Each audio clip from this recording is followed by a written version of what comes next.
today we're going to go over the book Everything is Figureoutable by Marie Forleo, which Nathaniel read.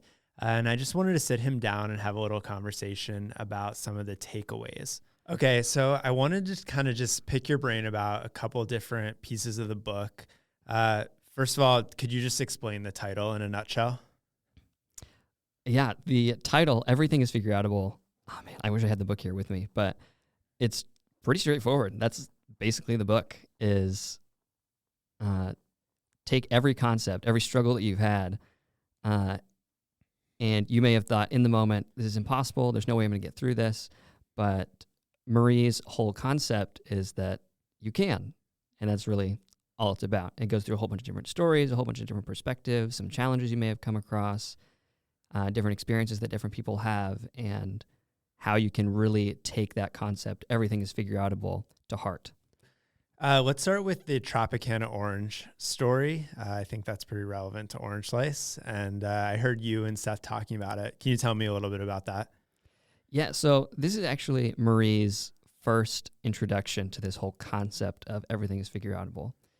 She starts off, it's her first chapter of the book where she explains her backstory and how she's living with her single mom at the time in New Jersey.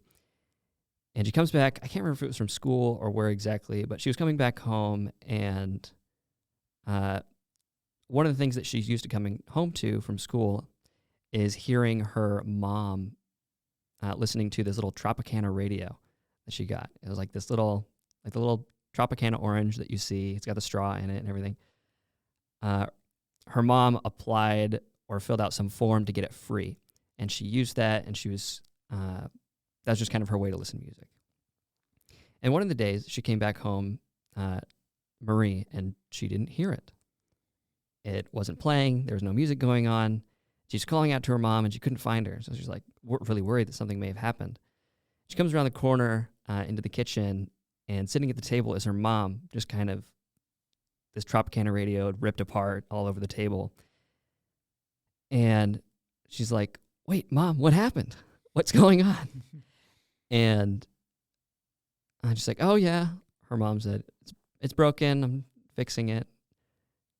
She puts it back together throughout this conversation that they have, and it starts working. And Marie asks her mom, like, "Wait a minute, since when did you learn how to fix like radios?" And her mom's response was basically, "Well, I just figured it out." And it's something that, and I think the exact line was, "Everything is figureoutable," is part of the story. And Marie just like, that blew her mind, and she'd been meditating on that and thinking about it for years until it finally like hit her later in her life. But that's kind of where that phrase came from. Yeah, so her mom sort of modeled for her that if you have a problem, you can just find your way through it. Mm-hmm. Yeah, exactly. So I guess one thing that stuck out to me was sort of the section of the book that talks about how to deal with the fear around things. Yeah, so this is chapter 5 of her book. And this is actually kind of an interesting concept to me personally, because I hadn't thought about fear this way, and it's been something that I've been thinking about more recently. The short phrase to try and chunk the whole chapter together is that fear is not something to avoid necessarily. It's something that you can use as a tool. You can kind of think of it like a GPS is how she explains it. You can notice the fear, really understand why you're feeling it, where is it coming from, what's triggering that, and figure out what the right response is. Because maybe you might be afraid of going on stage to do some like big speech, and you got like the butterflies going, you're like anxious, and maybe you're afraid of like all the things that could go wrong. And she points out in a couple different things. One, think about the worst case scenario. What's the worst thing that could happen? And then create a plan, even though it's unlikely. Cool. Now do the worst plan again. Like, what's the worst possible case scenario? And just keep walking down that. And as soon as you have this plan, now you've taken this fear and like that guiding factor, and you already know what you're going to do if the worst possible case scenario happens, which more often than not it's not going to. Right. It feels like there's sort of the ideology of like, don't think about what could go wrong, but she actually sort of flips it and says, if you sort of walk down the path of what could go wrong, you realize that usually you can handle whatever happens. And obviously it's figure outable, but yeah, it is. I do like that approach where you're sort of just, you imagine what could go wrong and then you create a plan. So you're not scared or surprised. Mm-hmm. And one of the other things that she mentioned in this chapter is, I guess, kind of like these types of fear might be a way that you could think about it, where you need to take a second when you feel the fear, like breathe and like really consider how it's making you feel. Because is going through this or being in this moment something that like makes you contract or expand? And that's kind of the concept of, is it going to help you grow if you go do this thing? Like getting on stage, you're going to develop this skill and start to be more comfortable. It's going to be something that like opens up your life and broadens your life. Whereas if you're afraid of, I'm trying to remember a good example from the book. Nothing's really coming to mind right now, but this whole concept of, is it going to make you like lesser than? Is it going to take away from your life? And those are the things that you would avoid. So just moving on to, I guess, chapter 9, she talks about refusing to be refused. And there were a couple of things that stood out to me here. She says, you're already being judged right now. What does that mean? It's like this ultra realistic picture of life, which is something that I love that Marie does. She's like very straight to the point and tells you what she thinks. If you really think about it, every time you're walking down the street, there's going to be somebody on the road, or maybe you're crossing them while you're like going to work, and they just like look at you and they're angry. Maybe you don't take a right turn fast enough. Maybe you don't, I don't know, if you're not wearing like the right t-shirt or whatever the heck. Literally anything, somebody's going to be judging you, whether you know it or not. Maybe some will say it, maybe some won't. And she takes it and keeps going with this idea where it's like, okay, if people are already going to be judging you, you can't cater to everyone's needs or everyone's desires of what they expect you to be.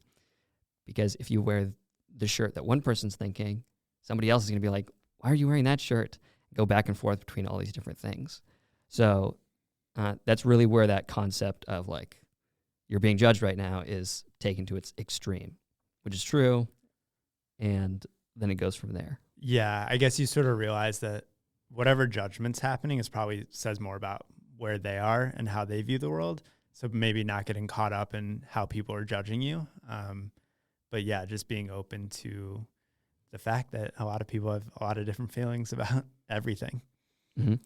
And she goes on to say that everything you love is despised by someone else. So that's kind of the continuation of the same idea. And then the next step of that is, if you care about what others think, it's the more they own you. So if you say, like, these people have these expectations of what I should wear, what I should do every day, then that's less control that you have and putting that in their hands. So if you take that back and use what helps, maybe there's some advice that somebody might have, maybe a mentor that's talking to you and they recommend you do one thing versus another, or maybe it's an opinion versus helpful advice. It's like balancing between those and saying, okay, cool, what's actually helpful here? And then what's going to hurt me? And then if it's good, like if it's actually something that's helpful, something that teaches you, like don't burn your hand on the stovetop is like a super simple example, or get up, try again if you fall off a bike. That's all helpful advice. Whereas it's like, you're just a bad person, you're sucky, everything you do is bad. That's not helpful advice. There's nothing good there to be extracted from it, so you just kind of put it to the side and keep moving. So think about what you want, where you're headed, and don't let the judgment hold you back. Beautiful. And then sort of just to conclude, so she talks about the world needs what you have to offer and finding your special gift, right? Could you just talk a little bit about what she says about that? Yeah, this is a really cool way to end the book. I have this note that I've written that I'm going to read and then tear it apart here really quickly. It says, "You are here for a reason. Don't waste it. If you do, that's stealing from those who need it most. And the thing that you're taking is something that is irreplaceable, you. It's this really interesting concept, and that's like summing up that whole chapter 10. Is like it says, you are irreplaceable. You are you, and there's not going to be anyone like you. There's no one that's going to see that perspective the same way you do, have that same exact experience in the order that you have it. So there's something that you've seen in the world. Take it. There's these cool skills that you have, this desire that you want, this mesh of all these different skills that you have that maybe don't fit into any mold that currently exists. And there may not be that specific job title or, I guess, like realm that you fit in a career. So you have to build it yourself. So kind of going back to the whole concept of being judged, it's like, don't let others hold you back. Don't waste what you have. And I thought that was really cool. I guess she sort of starts talking about making a life that a path that you want to be on, not just what others expect of you as well. And I think that's, things are starting to shift in our society in terms of like following your own path. And, but yeah, just managing your own expectations and other people's and really just staying true to yourself is important.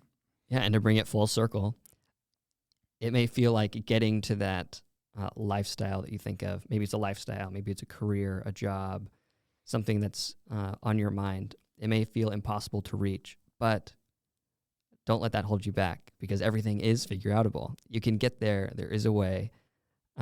Don't let the judgment of the world hold you back, and don't be afraid of failing, really. Just go for it, make it happen, and find people who can work on it with you.